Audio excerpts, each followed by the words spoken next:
The company booked a lodge at Osprey Lake for the Labor Day weekend retreat. All 35 other people in the company were invited, and I was not one of them. My team lead even posted a group photo from their kayaking trip. In the chat, captioned with "one less person and the boat rides lighter." I did not reply. I turned off my phone, bought some tamales and a beer, went back to my apartment, and slept for 15 hours. When I woke up, I had 203 missed calls. The latest voicemail was my team lead practically in tears. "Please, man, I'm sorry. Just pick up the phone." I grabbed another slice and took a bite. I took one weekend off. How is the company already falling apart? On Wednesday afternoon, Tina Jones from admin posted a sign-up sheet in the group chat titled, "Confirmed attendees for the Labor Day weekend retreat at Osprey Lake." I scrolled through all 35 names, from Franklin Harlow at the top, all the way down to the receptionist, and even the cleaning lady. My name, Perry Carver, was not on the list. I scrolled through it again and still couldn't find my name. At the time, I assumed it was an oversight. I sent my team lead, Russ Dolan, a message, "Hey Russ, I think the retreat list is missing my name." He did not reply for 40 minutes, but when he finally did, it was 2 words. "It's not." I stared at my screen. For a long time, it had not been an oversight. I simply had not been invited. I typed out, "Am I not?" And my finger hovered over the send button for 3 seconds. Before I deleted the whole thing, I did not send it. On the morning of Labor Day, I made myself a sandwich in my apartment and scrolled through my phone. The company group chat had already blown up. Someone had posted photos of the lodge, a lakeside balcony with a full wall of floor-to-ceiling, windows overlooking the water. Someone else was showing off the barbecue spread, steaks and seafood piled into a small mountain. Kim Parker from the front desk had posted 9 selfies in a row, every caption packed with exclamation marks. I scrolled past them one by one. Then Russ posted a photo. 34 people packed into a pair of long canoes, all wearing matching red team shirts, paddles raised high, every one of them grinning. The sunlight caught the surface of the lake and turned it gold. The caption read, "One less person and the boat rides." Lighter comments blew up underneath. "Russ, you're ruthless. Ha ha ha. Honestly, though, we were way faster this year. Who's missing?" One of the new hires asked that guy, the one who sits by the break room. "What's his name again? Perry?" "Oh, him. Not like he'd know what to do with a paddle anyway." The laughing emojis piled on, and every single one landed like a slap through the screen. Nobody tagged me. Nobody asked why I was not there. Nobody seemed to think there was anything wrong with one person being left out.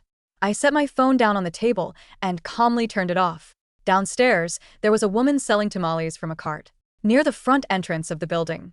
I bought 2, one sweet and one savory, then ducked into a convenience store for a beer. Back in my apartment, I pulled the curtain shut. I cracked the beer and drank half of it in one go. I unwrapped one of the tamales, the savory one. It was decent enough, but after a couple of bites, I lost my appetite. It was not the food. It was that line still sitting in my head and refusing to leave. One less person and the boat rides lighter. I had worked at that company for 6 years. That was 2,190 days. I was the one who had landed Variant Group, the company's biggest client, single-handedly bringing in 40% of annual revenue. From client acquisition to pitches, data analysis, day-to-day account management, and weekly client reports, I handled every bit of it on my own.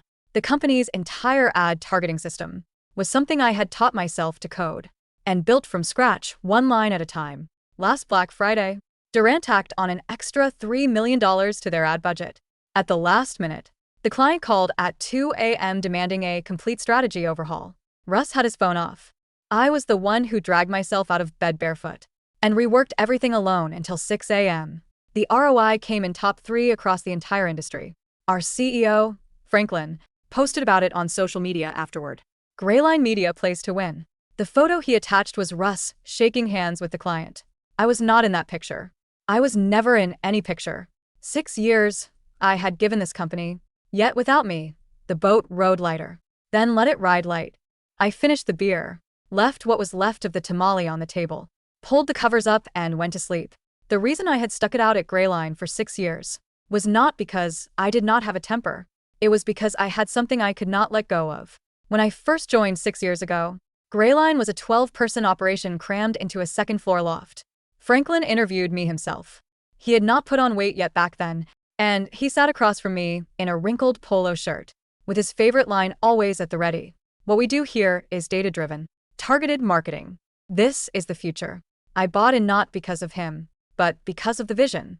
I majored in data analytics in college and wrote my senior thesis on consumer behavior prediction models. My professor told me I was the most talented student in the entire department. However, talent only went so far. Without industry experience, my resume would not even make it past the first round. At any major firm, Grayline offered me $2,500 a month as a marketing operations associate, and I signed without hesitating. The money was not the point. At a company that small, there was no ceiling, and the chance to build an entire data infrastructure from the ground up was worth more than any salary. The first 2 years were a real grind. The company did not have a single decent analytics tool, so I had to build everything from scratch alone. During the day, I ran client visits and drafted proposals. At night, I taught myself Python and SQL, and most nights I was still debugging code. At 3 a.m., the night I finished building the full system, Franklin clapped me on the shoulder. "Harry, once this company finds its footing, you'll be our technical partner." I believe that, too. However, what actually happened once the company found its footing was that Russ showed up. He had been referred by one of Franklin's college friends, and within 3 months of joining, he was promoted to team lead, which put him directly above me. From that point on, the system I had built became the data platform, spearheaded by Russ Dolan. The proposals I had written were produced by Russ Dolan's team. The clients I had brought in were somehow personally acquired by Russ Dolan. I brought it up with Franklin once, and only once during my 3rd year annual review, and I had spent a long time working up the nerve before I finally said something. "Franklin, about that technical partner position you mentioned." Franklin smiled. It was a particular kind of smile, equal parts awkwardness and condescension. "Perry, look, nobody's questioning your technical chops, but management communication. You've still got room to grow. Russ has the connections and the client network. A team needs someone like him out in front. You just focus on doing solid work for now." Solid work meant keeping my head down and staying invisible. In my 4th year, a batch of new hires needed desks, and I was moved from my spot by the window to the one next to the break room. Russ clapped me on the shoulder and told me, "Perry, it's not like you talk to anyone anyway. That spot's quiet. It suits you." In my 5th year, the annual awards came around.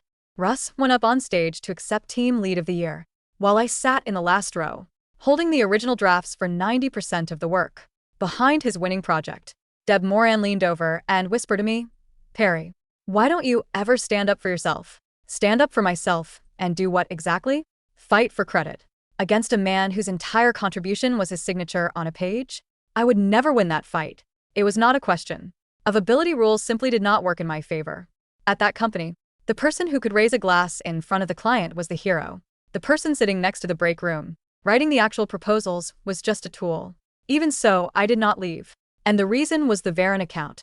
I had landed Verint in my 2nd year, and from the very first contract, the account had only grown. By last year, the annual revenue from that single project had crossed the $10 million mark. It was my creation. From the underlying data architecture to every ad optimization strategy, all of it was my work. Leaving Grayline would have meant starting from zero and giving up a project I had grown from the ground up. I could not bring myself to do it. It was that simple. When you poured 6 years into something, it grew on you and was difficult to let go. That was why I stayed and swallowed it all. I swallowed Rust taking credit. I swallowed Franklin pretending not to notice. I swallowed every award ceremony that skipped my name, and every day spent next to the break room, listening to the microwave hum. For 6 years straight, I told myself to wait a little longer. I would make the Verint account an industry benchmark, let the numbers speak for themselves, and eventually no one would be able to deny that I was the one carrying the entire operation. Someone was bound to see it. Then, today, Labor Day, made everything clear. I had waited 6 years, and all I had gotten was one line, one less person, and the boat rides lighter. I was done waiting. My phone had been off for less than 2 hours when I was woken up. Not by the phone, but by the doorbell. Whoever was out there rang it 4 times in a row, like the building was on fire. I dragged myself out of bed half asleep, shoved my feet into my slippers, and opened the door. A delivery guy was standing in the hallway holding up a bag. "Perry Carver got a delivery for you." I didn't order anything. "It's already paid for. Note says Perry Carver. Must sign for it." I took the bag and looked inside. There were 2 containers of pasta and some soup. There was a message scrawled in the delivery instructions. Eat. Turn on your phone and send me the Verant back-end password. Russ. I stared at it for 3 seconds, set the bag down on the shelf by the door, walked back to the bedroom, and went back to sleep.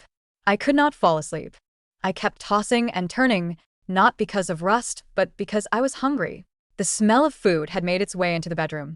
I gave up, brought the containers to the table, and ate. The pasta was mediocre and the portions were stingy. Russ was the kind of person who could not even order delivery without being cheap about it. When I finished, I checked the clock. It was 2:30 in the afternoon. I hesitated for a moment, but turned my phone back on. It was not because I had gone soft. I just wanted to see how badly they were floundering. The moment the phone powered up, over 20 messages flooded in. The earliest one from Russ had come in at noon. Perry, what's the Verant back-end password? Urgent. By 12:15 p.m., he was already prodding. Hello? You there? Text me back. The 12:40 p.m. message was longer. Why is your phone off? Gwen Aldridge. Verant needs the Q2 AD performance data. Just send me the back-end password and I'll pull it myself. At 1 p.m., the irritation had set in. Harry, what the hell? I ordered you food, and you can't even pick up. Miss Aldridge is breathing down my neck. Are you doing this on purpose? By 1:30 p.m., the tone had shifted entirely. Perry, look, I know you've got feelings about the retreat thing. I'll explain when I'm back. Admin handled the head count, and I didn't even check. Can we just deal with the work first? Verant is a major account. Don't make this into something it's not. I almost laughed at that last part. Don't make this into something it's not. When they had left me off the trip, that was not making it into something. Yet the moment I stopped answering my phone, suddenly I was the one being difficult. Right after that, there was a message from Franklin. Perry, Russ says he can't reach you. Verant is pressing us. Handle it. Franklin had even put a period at the end. He never bothered with punctuation when he messaged anyone else. A period from Franklin meant he was already losing patience. I put the phone down and stood by the window for a while. The sun was blazing white outside, and the complex was deserted. Everyone was somewhere else for the holiday. 6 years, yet every single time it was the same story. Whenever Miss Aldridge at Verant needed something on a holiday, her first call went to Russ. And Russ could never take it. He was always in a meeting or out entertaining someone. So Miss Aldridge would call me instead. I would pick up, take care of it. And afterward Russ would send me a thanks, man. This time was no different. They were out at Osprey Lake, on the water. The client called mid-trip. And the moment Russ realized he could not handle anything himself, his first thought was to look for me. It was not because he had remembered I existed, but because there was no one left to do the work. I glanced at my phone again. Russ had just sent a new one. Perry, just give me the back-end password and I'll figure out the rest. Go do your thing or whatever. Deal. Figure it out himself. Him? He could not even tell which page in the back end corresponded to which data table. The last time someone asked him to export a basic report, he sent the client a blank spreadsheet and had the nerve to blame it on a system bug. I started typing a reply. In 6 years, I had never taken more than 3 seconds to respond to him. This time I spent a full minute typing, and then I deleted every last word of it. I did not send anything. I shoved the phone under my pillow and left it there. They had been perfectly happy at Osprey Lake without me, so they could keep right on being happy. Every piece of it was stored in my head. The Verant passwords, the back-end system, the full database, even Miss Aldridge's personal phone number. And as of right now, my head was officially off the clock. They could figure it out themselves. I pulled the curtain shut, buried myself under the covers, and this time I actually fell asleep. I slept like the dead. I did not know how long I was out for. My consciousness came back slowly, like floating up from the bottom of a pool. The first thing I registered was a sound, distant and muffled, a low, persistent buzzing. For a split second, I thought it was the microwave. But then I remembered I was not sitting next to the break room anymore. My eyes snapped open. A sliver of white light was pushing through the gap in the curtains, too bright and too sharp to be the afternoon sun. It was morning, Tuesday morning. I had been asleep since yesterday afternoon, a full 15 hours. My body felt weightless and my head was fogged over. The buzzing was still going. It was coming from under my pillow. I reached under and pulled out my phone, still powered on. I had forgotten to shut it off before falling asleep. The screen was so packed with notifications. It looked like something was crawling across it. Pop UPS stacked on top of Pop UPS. Missed calls piled on top of missed calls. I blinked twice, sure I was still dreaming, and rubbed my eyes to look again. 203 missed calls. 589 unread messages. 41 unread texts. I opened my messages. The company group chat had erupted. Starting yesterday evening. An absolute flood. Message after message filled the entire screen. I had taken one long weekend off. How is the company already falling apart?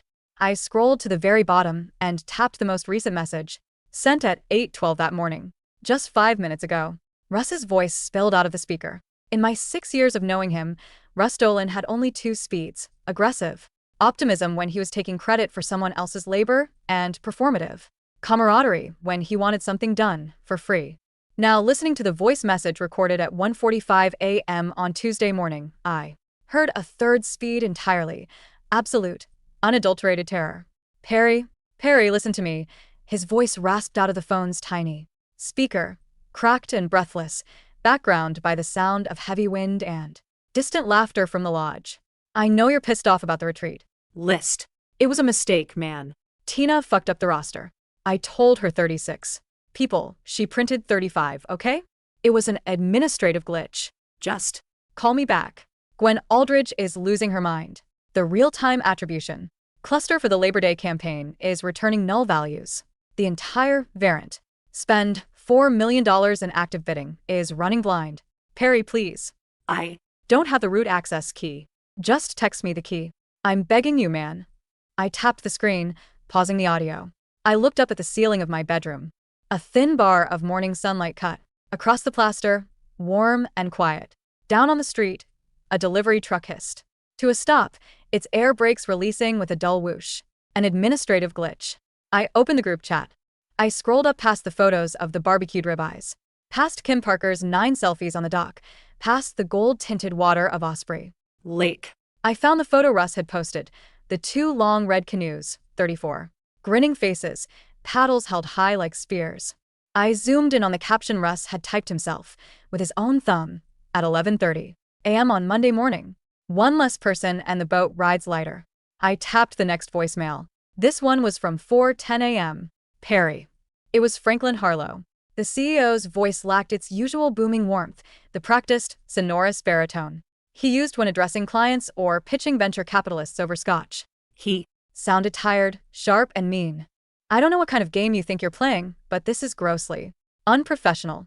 Turning off your phone during a major holiday campaign deployment is a direct violation of your duty to this company. Variant Group has halted all ad payments until the data feed is restored. You have until 8 a.m. to bring the system back online and send a full incident report to my inbox. If You are not at your desk by 9. Do not bother coming in at all.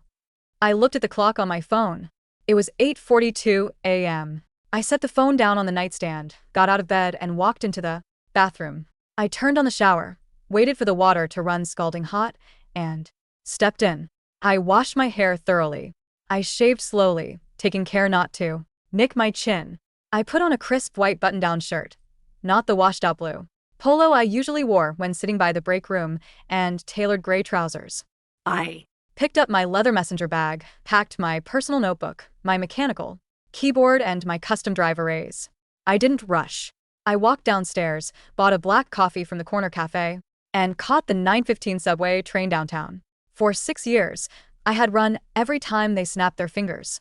I had answered calls at 2 a.m., written recovery scripts from hospital waiting rooms, and patched broken API integrations while eating cold takeout at my desk. I had done it because I believed that if I made myself indispensable, respect would eventually follow. I had been wrong. Indispensability without leverage doesn't buy respect. It buys enslavement. They don't respect the engine beneath the floorboards. They only notice it when it stops spinning. Well, the engine had stopped, and I was going to enjoy the silence. When the elevator doors opened on the 4th floor of the Gray Line Media building at 10:05 a.m., the atmosphere hit me like a wall of hot, stale air. Usually the Tuesday after a holiday weekend was quiet. People shuffled in late, nursing hangovers, lazily flipping through emails while waiting for the lunch hour. Today, the floor looked like an evacuation site. Paper flyers for the retreat were still taped to the glass walls of the main entryway, though someone had tried and failed to rip down the printed sign-up Sheet. Tina Jones from admin was crying quietly at her desk, staring at a printout of an expense report while frantically typing on her phone. In the central bullpen, half the team was huddled around Russ Dolan's glass-walled office. Russ looked like he had been dragged through a hedge backward. His matching red. Retreat shirt was rumpled and stained at the collar with dry sweat. His eyes were bloodshot, surrounded by dark, purple hollows. He was standing over his desk, hunched over his laptop, pounding keys with one hand while holding a phone to his ear with the other. "No, Gwen, I understand. We are running a secondary diagnostic right now." Russ was shouting into the receiver, his voice cracking on the high notes. The server had an unexpected memory leak over the weekend. "Yes, I know it's peak holiday traffic, Gwen, please." He looked up and saw me. His hand froze on the desk. The phone stayed glued to his ear, but his mouth fell open. For a second, the color drained so completely from his face that I thought he might faint right onto his keyboard. "Gwen, let me call you right back," Russ stammered, dropping the phone onto his desk without waiting for a reply. He bolted out of his office, so fast he nearly tripped over a wastebasket, shoving past two junior analysts. "Perry," he yelled, his voice carrying across the entire open floor plan. 30. Heads snapped in our direction. "Where the hell have you been? Did you see your phone?" I kept walking at a measured, leisurely pace toward my desk by the break room. "Good morning, Russ. Happy Tuesday." "Happy Tuesday?" Russ caught up to me, grabbing the edge of my partition to pull himself into my line of sight. He smelled of stale beer, damp lake water, and panic. "Are you out of your mind?" Verint's primary campaign engine went pitch black at midnight on Sunday. The real-time optimization scripts killed all active bids because the data pipeline stopped feeding attribution tokens. We lost $400,000 in conversions in 36 hours. I set my bag down on my desk, pulled out my chair, and sat down. "That sounds like a major system issue," I said mildly, adjusting the angle of my monitor. "Did you check the logs?" "Check the logs." Russ's voice rose an octave. "The system is locked. It's asking for an SSH root deployment key signed by your personal local environment. Why the hell is the production server routed through your local environment?" I turned my head and looked Russ dead in the eye. Because 6 years ago, when Franklin refused to buy a $12,000 enterprise server license, I built the entire routing pipeline on my personal architecture. I said softly. "I told you that during your onboarding 3 years ago. I even put it in the documentation directory under /docs/architecture_legacy, txt. Russ stared at me blankly. "I don't read the documentation directory, Perry. I'm the team lead. I deal with strategy and high-level execution." "Clearly," I said, opening my desk drawer and pulling out a clean microfiber cloth to wipe my screen. "So, why are you yelling at me?" "Because you didn't give me the password." Russ slammed his open palm onto the fabric partition of my cubicle. "I texted you 20 times. I sent food to your apartment. I begged you." "I was off," I said, setting the cloth down. It was Labor Day weekend. The office was closed. "We are an ad tech agency, Perry. We don't go off during major retail holidays." "You did," I pointed out, my voice smooth and low. "You were at Osprey Lake. You were canoeing. You took a picture." Russ froze. The blood that had returned to his face drained out once again. "Perry, look," he stuttered, his tone shifting instantly from rage to desperate, oily pleading. "The retreat, that was an administrative thing. I didn't organize the invite list." "Russ," a heavy, cold voice boomed from the center hallway. Franklin Harlow was standing at the end of the corridor. He wore a dark navy suit, but his tie was loosened, his hair was uncombed, and his face was set in a hard, grim line. "In my office," Franklin said. He didn't look at Russ. He looked straight at me. "Both of you." now. Franklin's office was the largest room on the 4th floor. It sat on the corner of the building, wrapped in floor-to-ceiling glass that looked out over the downtown financial district. On the wall hung framed news clippings from Grayline's early days, along with a large, glossy photo of Franklin and Russ standing alongside Gwen Aldridge at Verint Group's annual partner gala last winter. I was not in that photo either. Franklin sat behind his mahogany desk. He didn't offer us seats. Russ stood to my left, shifting his weight from foot to foot, wringing his hands like a schoolboy waiting for the paddle. I stood straight, my arms folded loosely behind my back. "Explain," Franklin said, leaning back and lacing his fingers together. Russ cleared his throat frantically.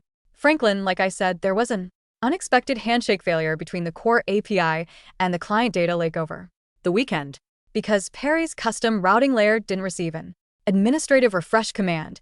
The security protocol triggered an automated lockdown. I didn't ask for a technical fairy tale, Russ, Franklin interrupted quietly. His eyes remained locked on me. I asked for an explanation from the man who built the system. The explanation is simple, Franklin, I said, meeting his gaze without flinching. The platform performed exactly as designed. Franklin's eyebrows twitched. As designed? Yes, I said. 6 years ago, when I coded the core attribution engine, you didn't pay for automated cloud failover redundancy. To keep the platform from Losing client funds during unmonitored anomalies, I built an emergency safety kill switch.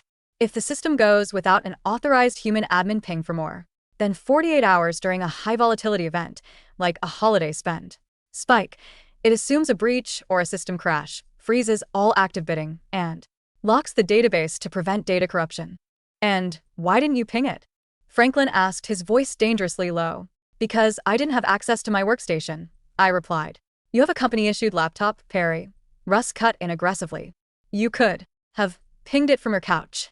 My company-issued laptop was sitting right there, I said, pointing out the glass wall toward my desk by the break room, where I leave it every Friday. Because, according to Grayline Media policy, non-exempt technical staff are not permitted to conduct off-hours system maintenance without explicit manager authorization. You've handled off-hours maintenance every single holiday for the last 5 years, Russ shouted. I did, I said calmly, as a courtesy, because I believed I was part of a team. The room went completely quiet. The silence stretched for 5 seconds, then 10.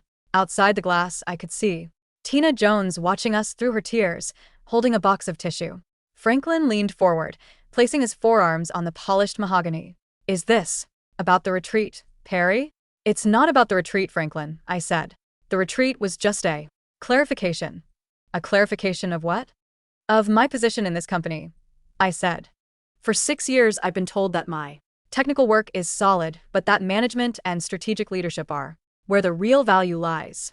I've been told that Russ provides the vision, the client connection, and the corporate leadership while I just handle the background mechanics.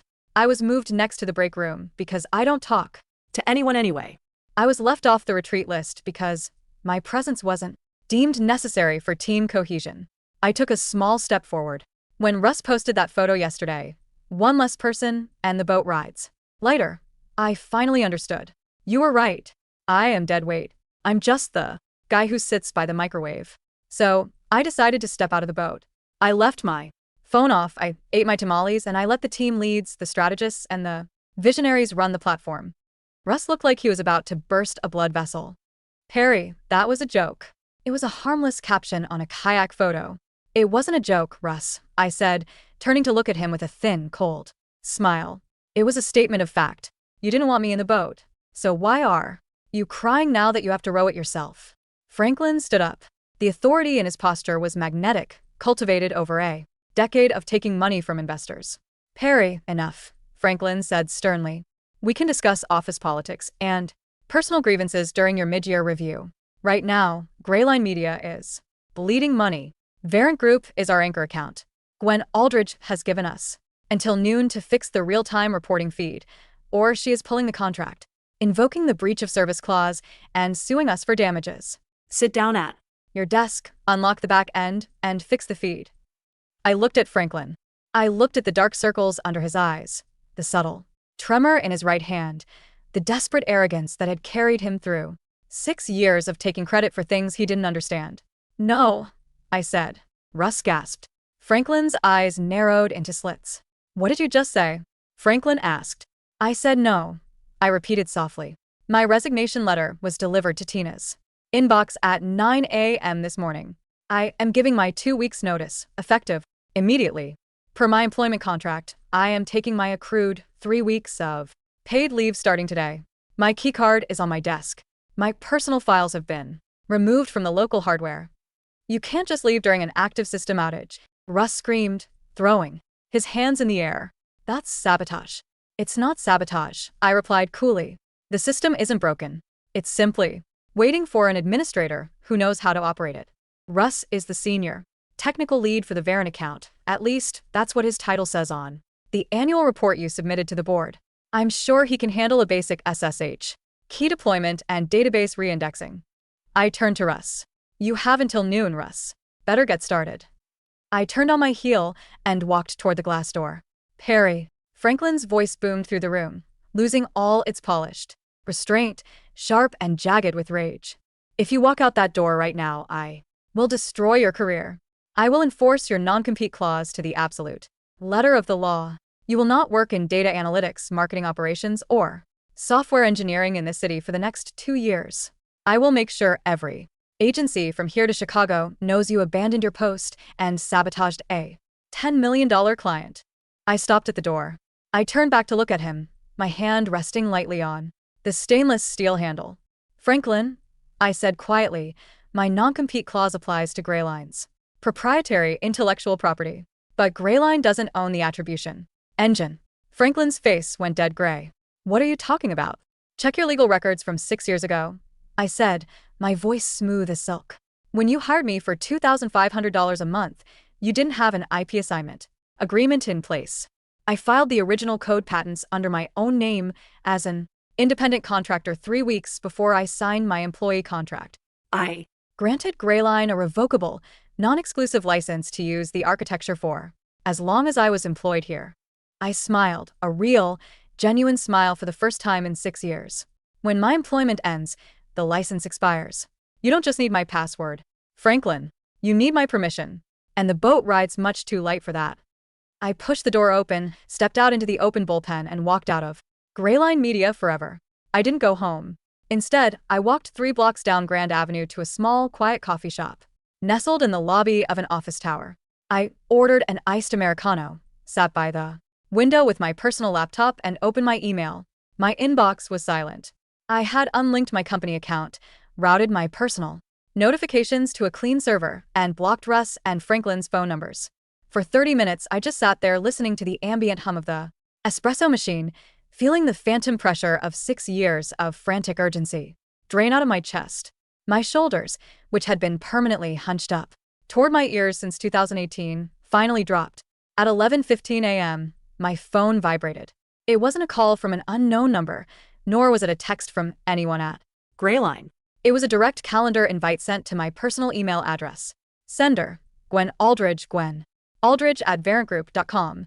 Subject, urgent/offsite consultation. Location, the bistro at the Four Seasons, 11:45 a.m. Body, Perry.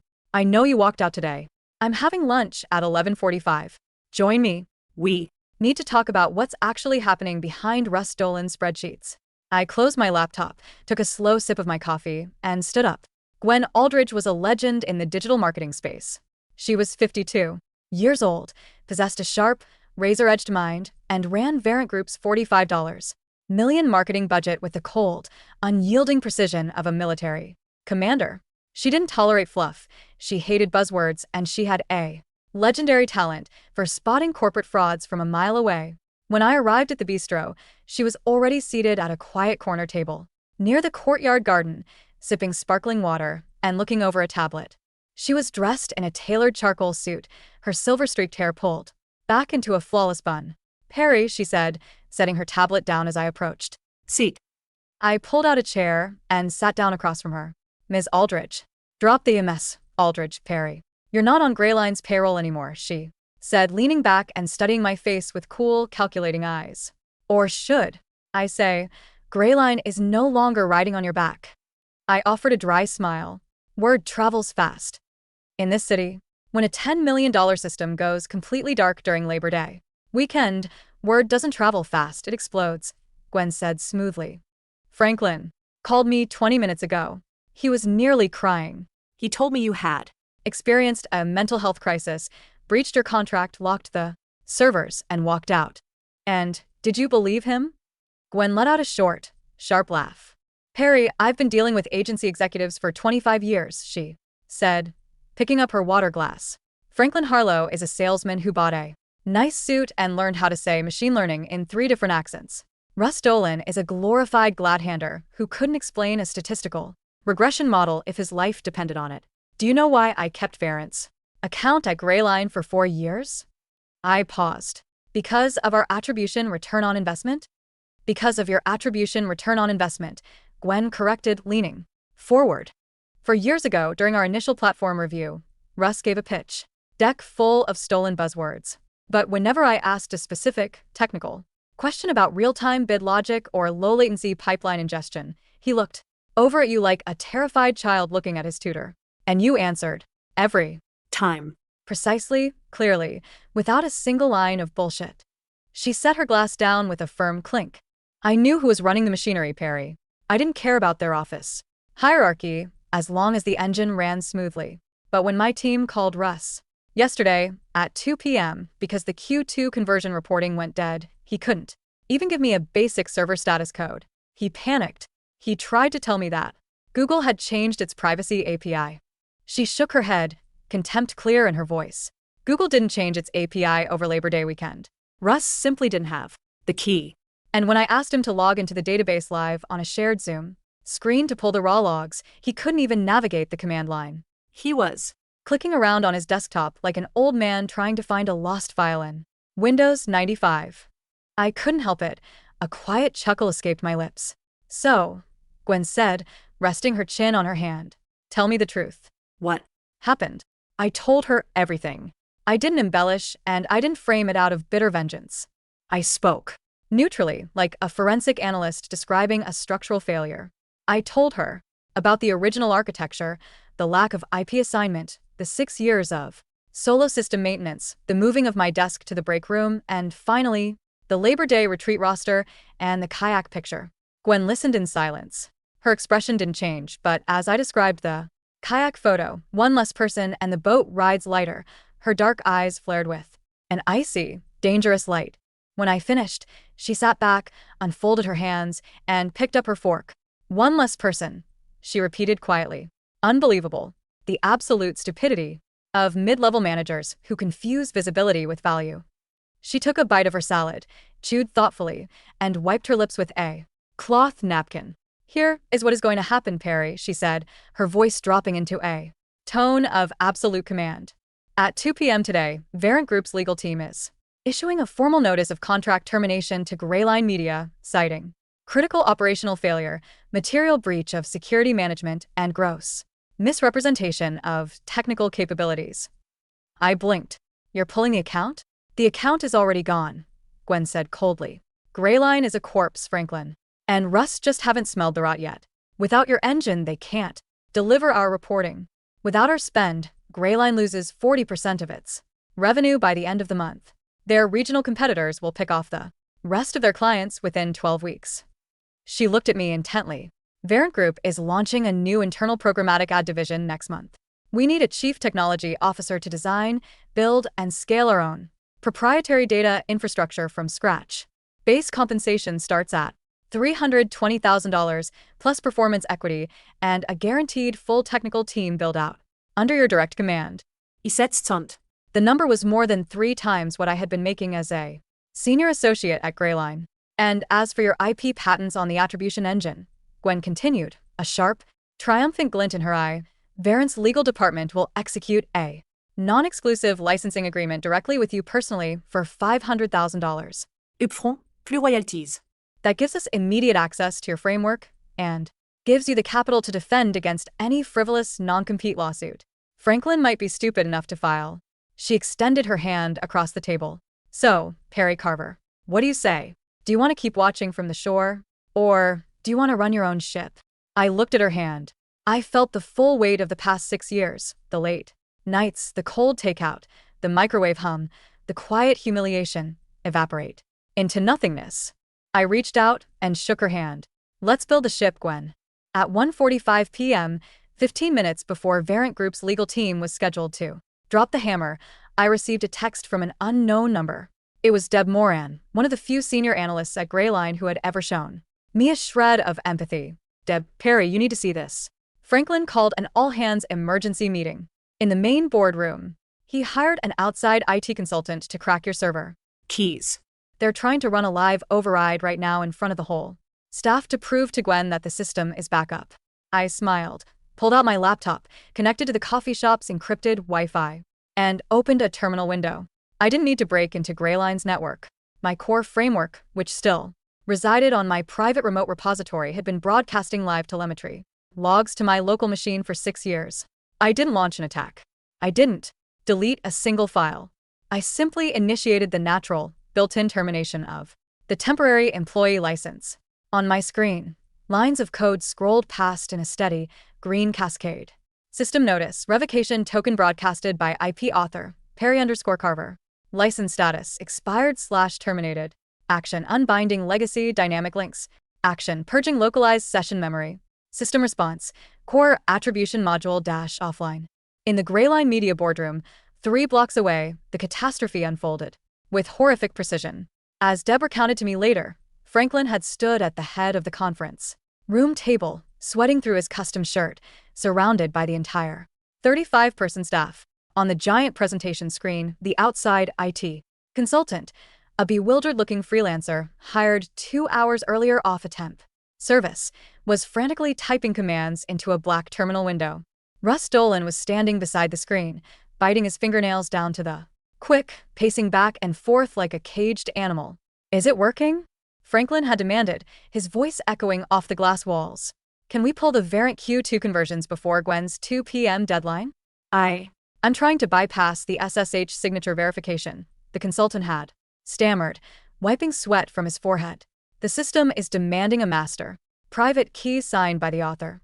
"Just override it," Russ shouted, his voice cracking. "It's just Python code. Delete the security check and run the script." "You can't just delete the security check," the consultant yelled back. The attribution math is tied into the key's cryptographic hashing. If I force execution without the key, the entire database will revert to raw unindexed garbage. "Do it," Franklin roared, slamming his fist onto the table. "We are 5 minutes away from losing our anchor client. Force the execution." The consultant trembled, hit enter, and executed the forced override. For 2 seconds, the giant screen went totally blank. Then, line after line of bright, crimson text filled the display, flashing in rhythmic pulses that illuminated the shocked, pale faces of 35 Greyline employees. Critical error. Dynamic license revoked by owner. patent holder, Carver, Perry. Reason: unauthorized system exploitation/expiration of employment agreement. Data access denied. The boat rides lighter. A collective gasp swept through the room. Russ Dolan stumbled backward, hitting the whiteboard so hard it rattled against its frame. Franklin Harlow stood frozen, his mouth open, staring at the 5 words flashing at the bottom of the screen in blood-red text. The boat rides lighter. At precisely 2 p.m., every corporate phone in the room buzzed simultaneously. An automated email notification swept into the company inbox from Variant Group's legal counsel. Notice of contract termination and intellectual property audit. By Friday afternoon, Greyline Media was in complete, unrecoverable freefall. The news of Variant Group's sudden departure sent shockwaves through the local marketing sector. Within 48 hours, 3 other major clients' accounts that had relied on the same real-time attribution reports that I had built demanded emergency technical reviews. When Russ Dolan failed to produce functional data models for any of them, 2 more contracts were canceled by Thursday morning. On Friday morning, Tina Jones sent me a private message on LinkedIn. "Tina, Perry, I don't know if you care, but half the office resigned yesterday. Russ hasn't come out of his office in 2 days. Franklin's board held an emergency session this morning, and word is they are liquidating the company by the end of the month. I'm so sorry about the retreat list. I tried to put your name on it, but Russ explicitly told me to take you off to save $200 on the head Count. He said you wouldn't notice anyway." I looked at the message for a moment. I didn't feel rage. I didn't even feel smug satisfaction. I just felt a deep, cleansing sense of clarity. Russ hadn't cut me out because of an administrative error. He had cut me out of petty, small-minded greed, wanting to keep his budget numbers looking clean, while squeezing every drop of invisible labor out of me behind the scenes. He had traded 6 years of my loyalty and technical architecture for a $200 headcount saving on a company weekend trip. It was the worst trade in the history of digital marketing. At 4 p.m. on Friday, my phone rang. It was an unblocked local number. I picked it up. "Hello, Perry." The voice was hollow, raspy, and stripped of every ounce of posture it had ever possessed. It was Franklin Harlow. Franklin, I said smoothly, leaning back in my new leather chair in my temporary office at Variant Group's headquarters. How can I help you? Perry, please, Franklin whispered. He sounded 10 years older. I could hear the faint sound of paper being packed into cardboard boxes in the background. I'm calling man to man. No lawyers. No corporate bullshit. I'm listening. The company is gone, Perry, Franklin said, his voice breaking. The board stripped my equity this morning.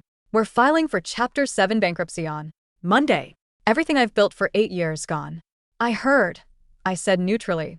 Perry, please. Variant's legal team filed an injunction freezing our operating accounts because of the IP dispute, Franklin pleaded, his tone bordering on pathetic. If you drop the patent claim, if you just let us license the legacy code to a secondary buyer, I can pay off our debts and keep the severance packages for the junior staff. Tina, Deb, the new hires, they have families. Perry. Don't punish them for what happened. I took a slow breath. Franklin, I said softly, using junior employees as human shields is low, even for you. I'm not using them, he cried out. I'm desperate. You were desperate 6 years ago when you promised me a technical partnership, I said, my voice cutting through his panic like a scalpel. You were desperate when I worked 18 hours straight on Black Friday to save the Variant account, while Russ was asleep with his phone off. And when I asked for credit, you smiled in my face and told me I didn't have management potential. Silence fell over the line. You built a company out of smoke and mirrors, Franklin. I continued smoothly. You hired Russ because he looked like what you thought success was supposed to look like, loud, polished, and empty. And you took the guy who actually built the engine, stuck him next to the break room, and pretended he didn't exist. Perry, you didn't care about the staff when you took them to Osprey Lake and left me behind, I said quietly. You didn't care when Russ posted that photo mocking my Absence. You laughed along with the rest of them. You thought the boat was riding lighter. I took a slow sip of my coffee. Well, Franklin, the boat didn't ride lighter. It sank, and I'm not swimming out to save you. I hung up the phone. 2 months later, the early November wind was crisp and clean as I walked down the glass corridor on the top floor of Variant Group's downtown headquarters. The new programmatic technology wing was fully operational. Through the glass walls, I could see 20 engineers, data analysts, and pipeline architects sitting at sleek, multi-monitor workstations. In the center of the room stood a high-definition monitor displaying real-time bidding metrics from across 4 continents, processing over 40 million data points a second without a single frame drop. At the head of the floor, outside my corner office, which featured floor-to-ceiling windows overlooking the river, stood a brass door plate. Perry Carver, Chief Technology Officer. Perry, a voice called out. I turned. Deb Moran was walking toward me, holding a tablet and a steaming mug of coffee. When Grayline Media collapsed into liquidation, I had personally interviewed and hired 6 of their former low-level analysts, the ones who had sat in the back rows during award ceremonies, the ones who had done the real work while Russ signed his name on the cover pages. Deb was now my director of data strategy, making twice what Grayline had ever paid her. The Q4 optimization reports are finalized, Deb said, handing me the tablet. With a warm, genuine smile. Variant's ad conversion efficiency is up 42% over last year's benchmark. Gwen is throwing a department celebration on the rooftop balcony this Friday. That's great work, Deb, I said, reviewing the numbers on the screen. Make sure the whole engineering team gets their quarterly performance bonuses processed before the event. Already done, she smiled. Oh, by the way, did you see the news about Russ? I raised an eyebrow. I haven't been keeping track. He tried to launch his own freelance marketing consultancy last month, Deb said, chuckling softly. He pitched a boutique retail firm downtown. Apparently, during the live pitch, he tried to present your patent-pending attribution framework as his own creation. Gwen's legal team caught wind of it within 3 hours. They served him with a cease and desist and a suit for intentional infringement of proprietary IP. And he's working as an associate account director at a mid-tier regional PR firm. Now, she said. No technical oversight. No strategic control. Just making cold calls and ordering lunch catering for client meetings. I nodded slowly. It suits him. Deb smiled, flipped her notebook shut, and walked back toward the bullpen to join the team. I walked into my office, set my mug down on my desk, and looked out the massive glass wall. Far below, down on the river, A single sleek rowing shell was cutting through the gray, pristine water. 8 rowers sat in perfect synchronization there, oars rising and falling as one, moving the long wooden hull forward with flawless, silent power. Behind them, at the stern of the boat, sat the coxswain, the one who steered the course, called the cadence, and kept the rhythm unbroken. I leaned back against my desk, raised my coffee cup to the glass, and watched the boat glide effortlessly across the golden surface of the water, perfectly balanced, impeccably built, and moving faster than it ever had before.